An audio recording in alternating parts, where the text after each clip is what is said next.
You ask Tiger to solve. This deals with linear equations with one unknown. The final result is x equals 17/8. Let's solve it step by step. Simplify the expression. Group like terms. Simplify the arithmetic. Group all constants on the right side of the equation. Add 7 to both sides. Simplify the arithmetic.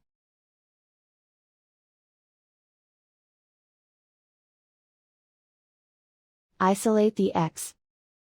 Divide both sides by 8.